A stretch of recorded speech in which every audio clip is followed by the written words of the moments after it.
I believe there's nothing more beautiful than loving someone who actually loves you back. That's why I'm so passionate about helping Christian couples and single adults find more effective ways to apply biblical principles and values and the findings of scientific research to everyday life.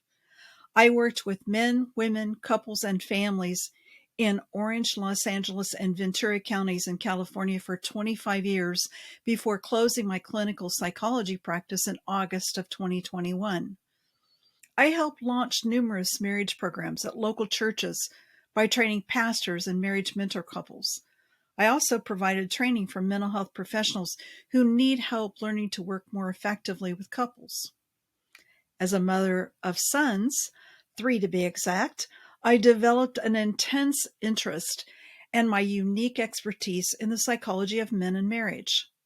Now living in Central Texas, I've dedicated my life to teaching and coaching around the world. So, what are my qualifications in terms of education and experience? Well, I earned my Bachelor of Arts in Psychology at Mid-American Nazarene University and my Master of Arts and Doctor of Psychology degrees at Biola University. I also taught courses at both schools as well as at Azusa Pacific University from 2002 to 2010. So, what made me decide to create a Wise Woman's Guide to Men in Marriage? Well, for more than a decade, I'd been teaching women biblically sound, research based info that could help them understand and be in joyful partnership with the men they love. That task completed, like it ever could be, right? I decided I was going to conduct a survey to find out what my readers wanted next. In particular, I wondered how I might find ways to encourage Christian men to build satisfying relationships through leadership that's filled with confidence and compassion. The results of my survey surprised me. One man believed I should focus on inspiring and helping men become better leaders. He suggested I begin by reading his all-time favorite Christian book about real manhood. I took his suggestion seriously. But as I dove into the text, I realized the author failed to address man's need for woman.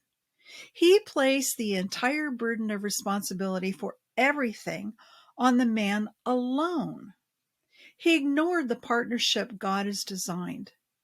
If you're not sure what that's about, check out Genesis 2:18 and 1 Corinthians 11:9. That's when I had a suddenly moment. Like you read about in the Bible, the good kind, of course. Suddenly, an instant awareness of amazing truth. Suddenly, I realized that most women, including myself, don't fully understand our own value and our purpose in today's world. Therefore, I continued my mission as is to seek a deeper understanding of what it means to be a Christian woman in relationship with a man. Then I encountered yet another surprise. Far too many books and events for women fail to address our biblical partnership with men, especially with our husbands. And I had another suddenly moment. Women in God's original design are way more important on this earth than we've ever been led to believe. In fact, check out the book of Proverbs in the Old Testament.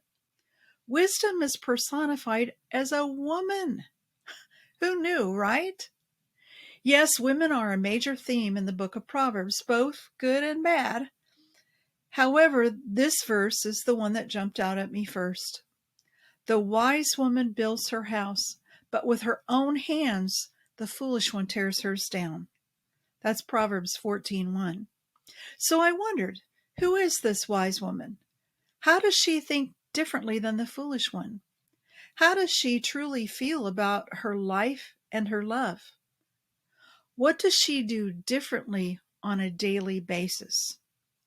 Well, I believe she's brave, she's confident, and she's focused on goodness. Want to become a wise woman? Here's how. Number 1, grow in your faith.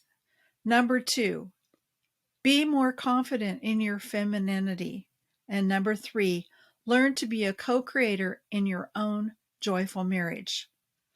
I hope you'll join me on this journey of discovery and dare to dream again, because God can do anything, far more than you could ever imagine, guess, or request in your wildest dreams.